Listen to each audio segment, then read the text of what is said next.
The Dog and the Sparrow by the Brothers Grimm. Narrated by Kusi. A shepherd's dog had a master who took no care of him, but often let him suffer the greatest hunger. At last he could bear it no longer, so he took to his heels and off he ran in a very sad and sorrowful mood. On the road he met a sparrow that said to him, "Why are you so sad, my friend?" "Because," said the dog, "I am very, very hungry, and have nothing to eat." "If that be all," answered the sparrow, "come with me into the next town, and I will soon find you plenty of food."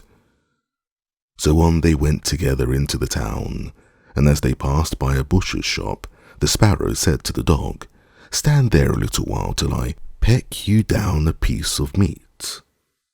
So the sparrow perched upon the shelf, and having first looked carefully about her to see if anyone was watching her, she pecked and scratched at a steak that lay upon the edge of the shelf, till at last down it fell.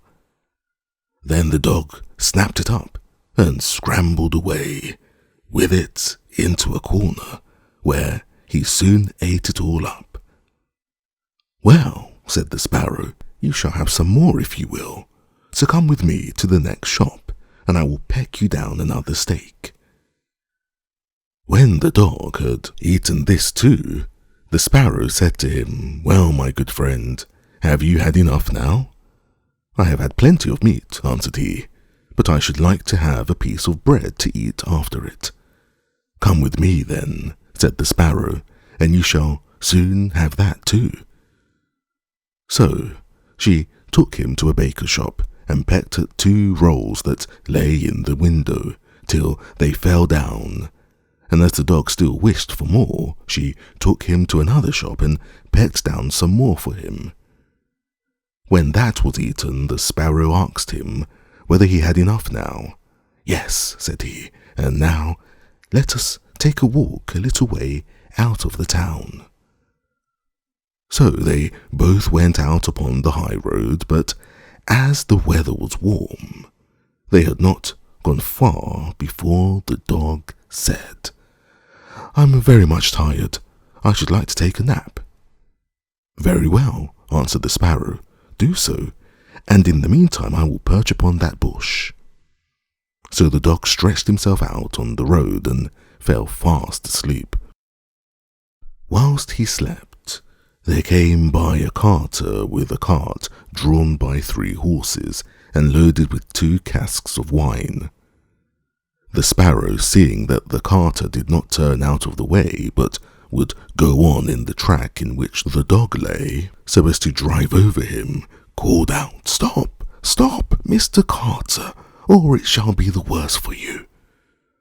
But the carter, grumbling to himself, "You make it the worse for me indeed. What can you do?"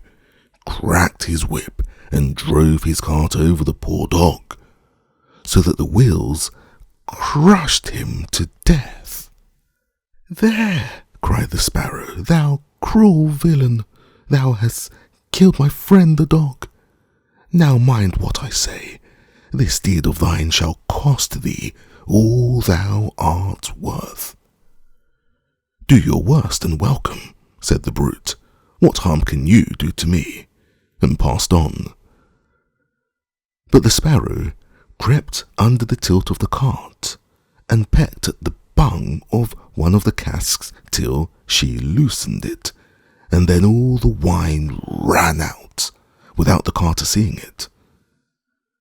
At last he looked round and saw that the cart was dripping and the cask quite empty. "What an unlucky wretch I am!" cried he. "Not wretch enough yet," said the sparrow, as she alighted upon the head of one of the horses, and pecked at him till he reared up and kicked. When the carter saw this, he drew out his hatchet and aimed a blow at the sparrow, meaning to kill her. But she flew away, and the blow fell upon the poor horse's head with such force that he fell down dead.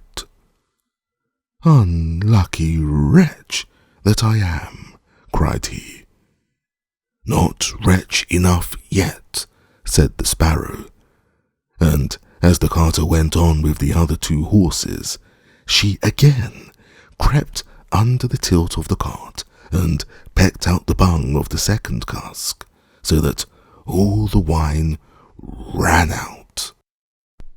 When the carter saw this, he again cried out, "Miserable wretch that I am!"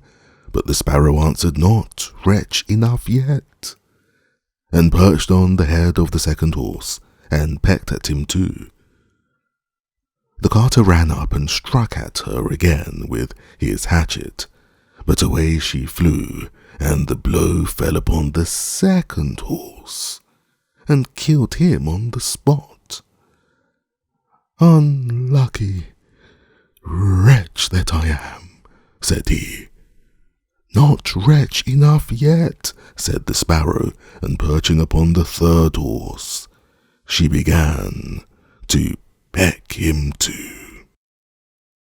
The carter was mad with fury, and without looking about him or caring what he was about, struck again at the Sparrow, but killed his third horse as he had done the other 2. "Alas, miserable wretch that I am," cried he.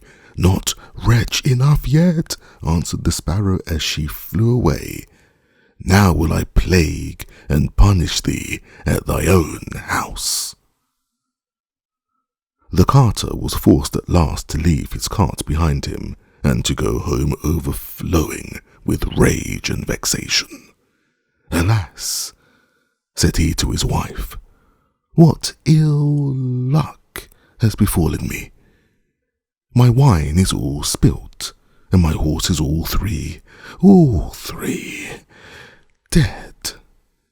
"Alas, husband," replied she, "and a wicked bird has come into the house, and has brought with her all the birds in the world, I'm sure, and they have fallen upon our corn in the loft, and are eating it up at such a rate."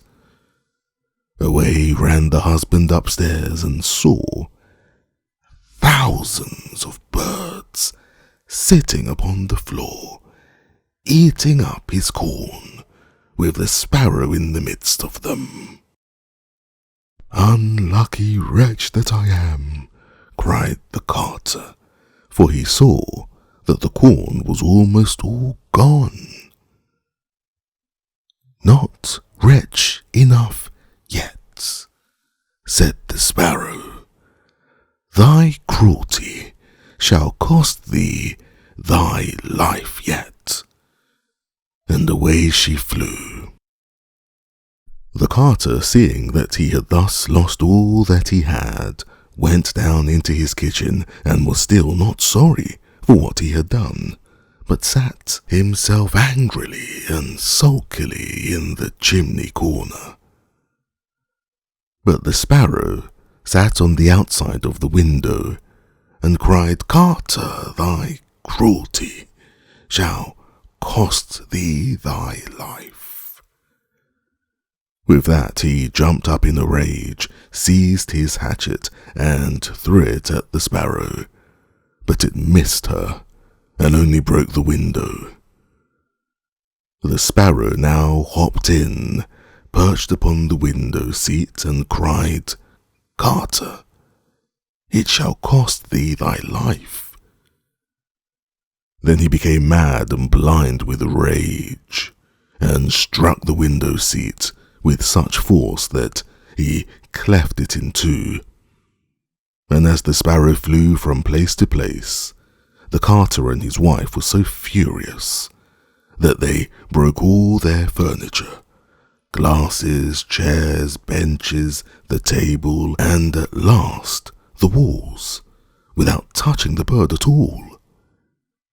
In the end, however, they caught her, and the wife said, "Shall I kill her at once?" "No," cried he, "that is letting her off too easily. She shall die a much more cruel death. I will eat her." But the sparrow began to flutter about and stretch out her neck and cried, "Carter, it shall cost thee thy life yet." With that he could wait no longer, so he gave his wife the hatchet and cried, "Wife, strike at the bird and kill her in my hand."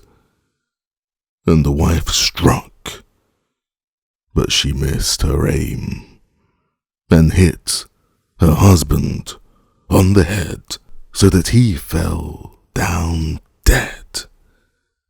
And the sparrow flew quietly home to her nest.